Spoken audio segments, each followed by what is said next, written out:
representação de gráficos de segmentos, ok? Então, a primeira coisa que a gente precisa ter é a ideia de representação gráfica. Então, a representação gráfica, ela fornece uma visão de conjunto mais rápido que a observação direta dos dados numéricos. Então, por isso a gente usa uma representação gráfica, para ficar mais fácil da gente visualizar determinadas situações, tá? Que, por exemplo, se fosse colocar só os números para você observar, daria mais trabalho. A ideia do gráfico ele é facilitar a sua visualização e o seu entendimento. Agora, é claro que para isso a gente precisa saber visualizar esse gráfico e interpretar ele, que é tema da aula de hoje. Só que hoje a gente vai fazer isso apenas com gráfico de segmentos, beleza? Então, por isso, aqui, ó, os meios de comunicação com frequência oferecem informação estatística por meio de gráficos. Se você observar, principalmente em jornais, é muito utilizado o gráfico, porque fica mais fácil de fazer a visualização, a leitura e a interpretação também, dependendo, claro, de cada caso. Mas a ideia é essa, é facilitar a visualização e o entendimento do que está trabalhando, tá? Então, como eu falei, a gente vai começar com gráficos de segmentos. Então, a gente vai trabalhar com uma tabela. A tabela a seguir ela mostra a venda de livros em uma livraria no segundo semestre de determinado ano. Então, está aqui a tabela. Aqui a gente está tratando do segundo semestre. Olha lá que a gente observa que a gente tem os meses do segundo semestre e o número de livros que foi vendido, tá? Então, aqui a gente tem os meses de julho, agosto, setembro, outubro, novembro e dezembro. E a quantidade de livros foi vendida em cada mês. Ó. Então, no mês de julho foi vendido 350, em agosto foi vendido 300, em setembro foi vendido 400, em outubro 400 também, em novembro 450 e em dezembro 500 livros. Ok? Então, aqui a gente já começa a observar na tabela. A tabela ela já facilita a nossa visualização, sim, mas a gente tem também o recurso do gráfico. Hoje a gente vai conhecer o gráfico de segmentos, tá? Só para a gente lembrar. Então, essa situação ela estabelece uma correspondência que pode ser expressa por pares ordenados, tá? Lembra lá que quando você viu, por exemplo, o assunto de funções, você viu também o conceito de pares ordenados, tá? Lembra que pares ordenados ele tem a ver com os eixos cartesianos, onde você vai ter o eixo x, o eixo y, e você vai identificar os valores em x e y. Então, basicamente, é o que a gente utiliza no gráfico de segmentos. Que nem os exemplos que a gente tem aqui, ó, os pares ordenados. Eu tenho o par que é julho e 350. Está aqui, ó, no mês de julho, o valor, a quantidade era 350. Outro par ordenado, agosto e 300. Tá? Então, por quê? No mês de agosto foi vendido 300. Então, isso aqui são exemplos de pares ordenados. Tem, claro, cada mês tem a formação de um par, beleza? Então, a gente usa aí estes cartesianos e a gente localiza, dessa forma a gente vai localizar os 6 pares ordenados e construímos um gráfico de segmentos. Então, olha só, antes da gente chegar na construção do gráfico, algumas coisas que a gente precisa observar. Os gráficos de segmentos eles são utilizados principalmente para mostrar a evolução das frequências dos valores de uma variável durante certo período. Ou seja, a situação que a gente tem aqui, a gente vai observar a evolução dessas informações. Essa é uma das características do gráfico de segmentos. Se você precisa observar a evolução, o acréscimo, o decréscimo de alguma informação que você está trabalhando, um dos gráficos ideais para você utilizar é o gráfico de segmentos. Tá? Então, a posição de cada segmento indica crescimento, decrescimento ou estabilidade. Tá? Lembrando, ou ele está crescendo, ou ele está decrescendo, né? Baixando, ou ele está se mantendo estável. Tá? Já a inclinação do segmento sinaliza o quê? A intensidade do crescimento ou decréscimo. Vamos ver isso aqui no gráfico para a gente entender bacana. Então, está aqui, olha. Observa que eu tenho aqui o gráfico, a evolução de venda de livros de julho a dezembro, ou seja, que é o primeiro semestre. Observa que as informações que eu tinha aqui na tabela, elas foram colocadas para o gráfico. Agora, observa o seguinte, para a gente poder fazer esse gráfico, montar esse gráfico, o que eu preciso observar? Que a gente trabalha com o sistema de eixos cartesianos. Por que eixos cartesianos? Lembra lá que eu tenho, olha, aqui o que seria o eixo x, quando a gente trabalha com funções, e aqui o que seria o eixo y, quando a gente trabalha com funções, ok? Porque a gente precisa definir isso, para a gente definir onde que as informações vão ser colocadas. Observa que eu estou trabalhando com o primeiro semestre, ok? O segundo semestre, que são dos meses de julho a dezembro.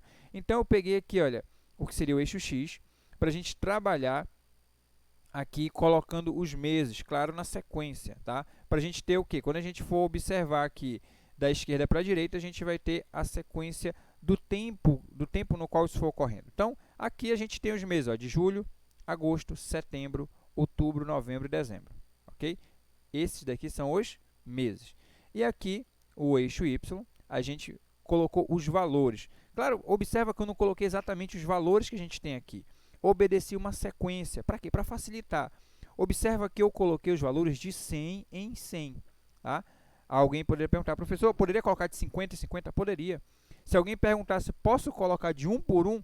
Poderia, mas ficaria gigantesco o teu gráfico, porque se tu for colocar de 1 por 1, tu vai ter do 0, no caso, que é aqui o ponto de encontro, né, até o 500. Você teria 500 linhas aí para você ir colocando, né? Então, eu coloquei de 100 em 100 para facilitar, ok? A ideia do gráfico é facilitar tanto a construção quanto a visualização e entendimento. E aí, observa o seguinte, aí aqui a gente pode observar, que é justamente a observação dos pares ordenados. Olha só, observa que no mês de julho não foi 350? Então, está aqui, ó, mês de julho está aqui, é o primeiro. Ele vai, no caso, a sinalização dele vai bater lá no 350. Então, observa aqui, olha, mês de julho, aqui a gente vai subindo, ó. Bem aqui seria a direção do 300. Aqui a direção do 350. Por isso a marcação é aqui.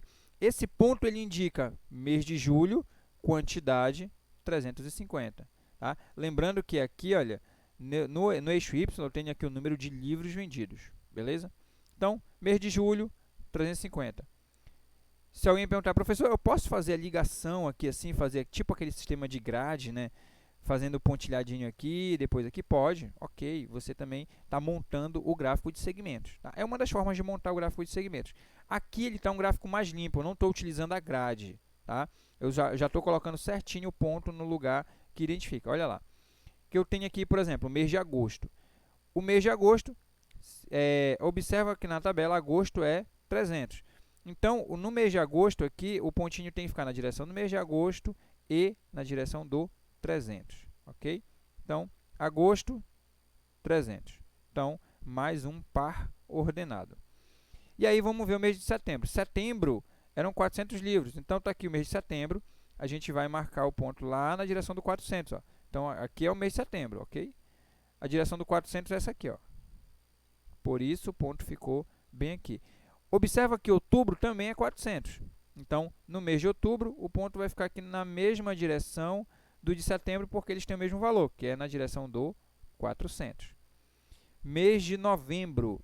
O mês de novembro, ele é quanto lá? Ó, 450. Então, o ponto lá ele vai ficar na direção no mês de novembro e na direção do 450.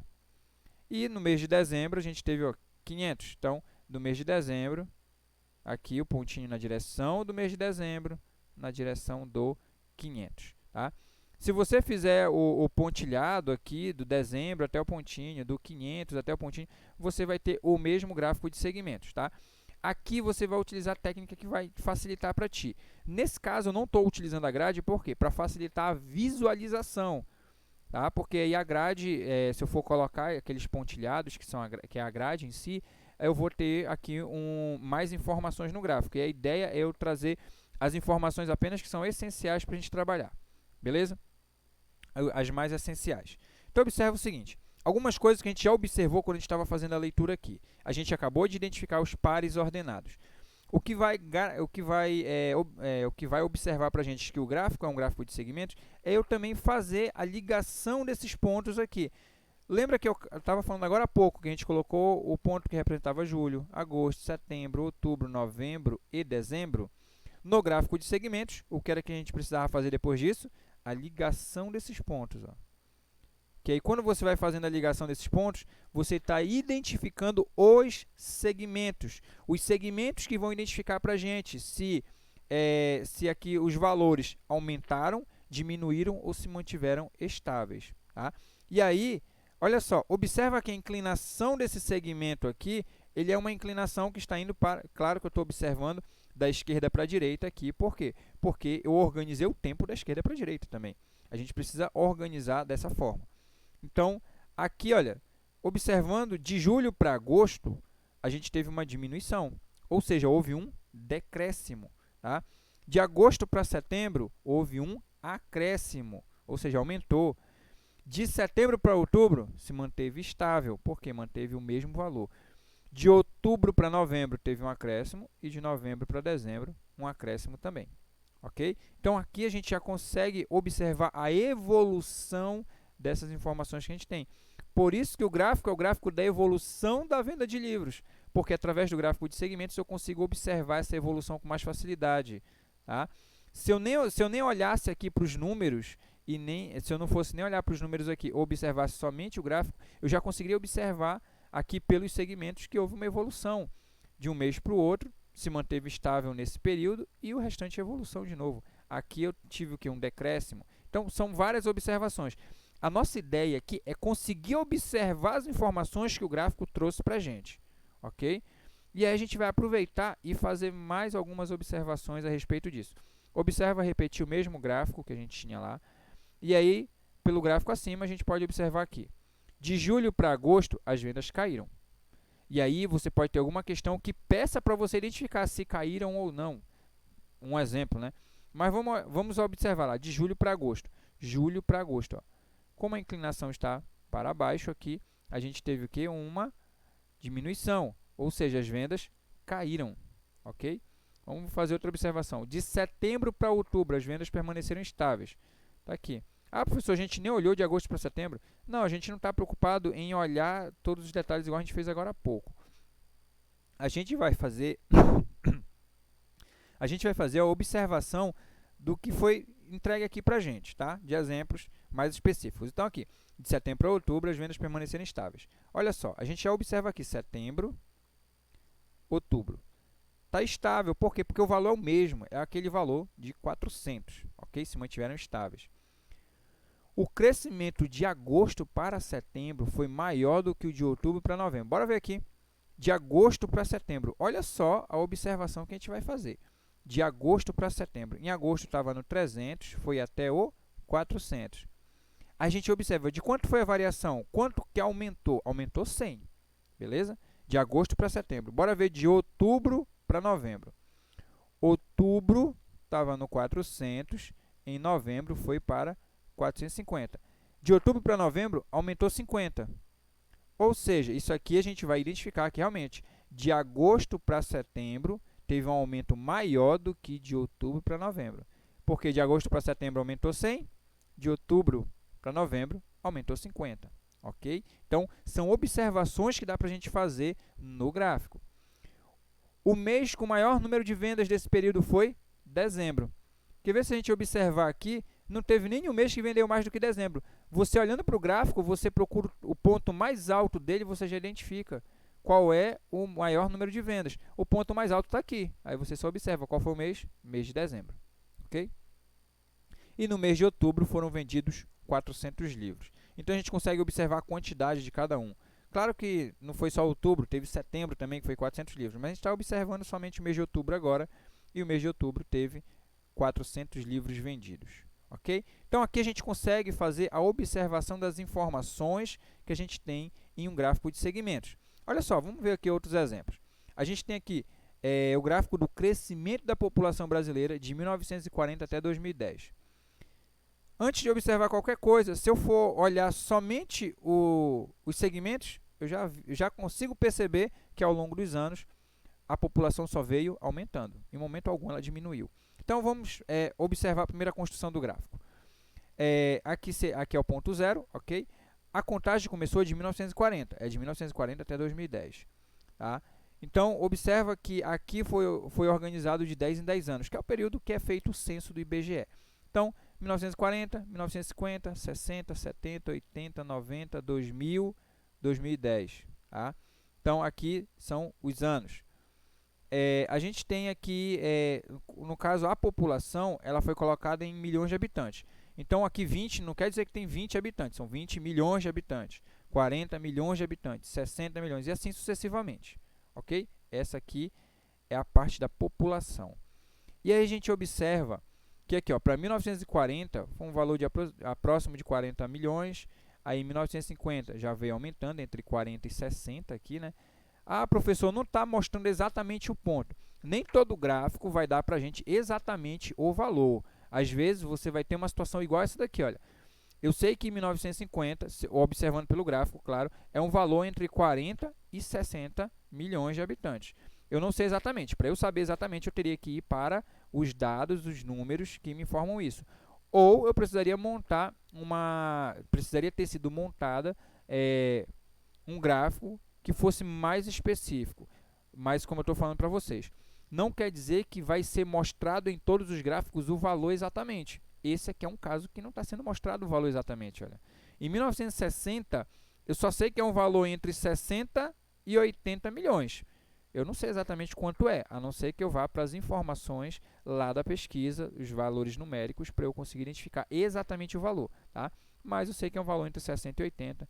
Em 1970, está aqui, olha, aí a gente vai observando os valores, 1980, 1990, 2000 e 2010.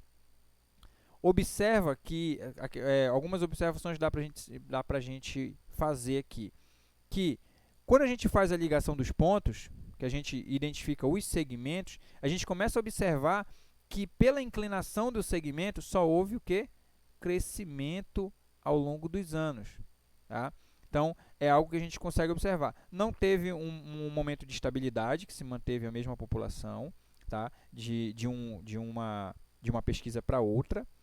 E a gente também não teve um decréscimo, a gente só teve aumento da população, desde o ano de 1940 até 2010 aqui, ok? Então, a gente vai aqui aproveitar e ver mais um gráfico de segmento. Olha só, esse aqui é o número de alunos matriculados no ensino superior no Brasil. E aí, a gente vai observar aqui a organização. Aqui é o ponto zero, só para a gente lembrar, sempre esse aqui vai ser o ponto zero. Como a gente está tratando aqui do ano 2003 em diante, então está aqui, ó. 2003, 2004, 2005, 2006, 2007, 2008, 2009, 2010, 2011, 2012, 2013. Aqui são os anos, ok? Aqui a gente foi observar até 2013. A quantidade, o número de matriculados, olha só. A contagem começou aqui em 1.750.000. Não quer dizer que tinha gente matriculada, que era essa quantidade exatamente, tá? Só para lembrar. Aí a gente tem aí o próximo valor, 3.500.000. 5.250.000, 7 milhões, 8 milhões, 750.000, ok? Então, vamos à observação. Aqui, a gente não vê sendo colocado aqueles pontinhos, igual a gente colocou no gráfico anterior. Mas olha uma característica aqui. Lembra que quando eu estava falando do primeiro gráfico, eu estava falando do formato da grade? A grade é isso aqui, olha, galera. Você fazer a ligação, que nem aqui eu tenho aqui, ano de 2003. Eu fazer o pontilhado até lá em cima, para eu depois sair fazendo pontilhado no caso aqui do número de matriculados, né? Para fazer a ligação com ele. Ó. Então, pontilhado aqui, claro que foi feito até o fim também, em cada um dos números. Para quê? Para eu ter os pontos de encontro. Não quer dizer que por eu ter encontrado os pontos de encontro são eles, os valores. Não, porque se você for olhar em 2003, era um valor aqui um pouco maior do que 3.500.000. Tá? Então, o ponto do gráfico de segmentos é aqui, entre 3.500.000 e 5.250.000. Só que um pouco ele é mais próximo de 3.500.000, ok? E aí, em 2004, a gente já vê que teve um aumento. Aí, 2005, continuou aumentando, 2006, 2007 já passou para cima de 5.250.000. Tá? Aí a gente vê 2008, 2009, 2010, 2011, quando foi em 2012 passou dos 7 milhões. 2013 se manteve acima dos 7 milhões. Então a gente observa aqui que a gente teve o quê? Um aumento de alunos matriculados no ensino superior no Brasil ao longo dos anos. Agora, esse daqui é um detalhe de um formato que você pode utilizar para montar. Você pode fazer todos os pontilhados de todos os anos aqui, igual foi feito aqui. Ó. Observa que foi feito até lá em cima, ó, de todos os anos. Ah, professor, não quero fazer o pontilhado. Também não tem problema. Você pode utilizar uma daquelas outras formas que a gente viu agora há pouco. O que caracteriza a gente ter o gráfico de segmentos é a gente ter a observação desse segmento aqui que vai identificar para a gente se os valores estão aumentando, se eles estão diminuindo ou se eles estão se mantendo estáveis. Essa é a característica que a gente vai ter, ok? Então, aqui mais uma forma de gráfico de segmentos que a gente viu, beleza? Então, esse é o gráfico de segmentos, essa era a aula que a gente tinha para hoje. Se você gostou, compartilhe esse vídeo, deixe o seu like, inscreva-se e ative o sininho para receber as notificações das próximas aulas. Tá, galera? Então, essa era a aula de hoje, a gente vai encerrando por aqui. Até mais, valeu!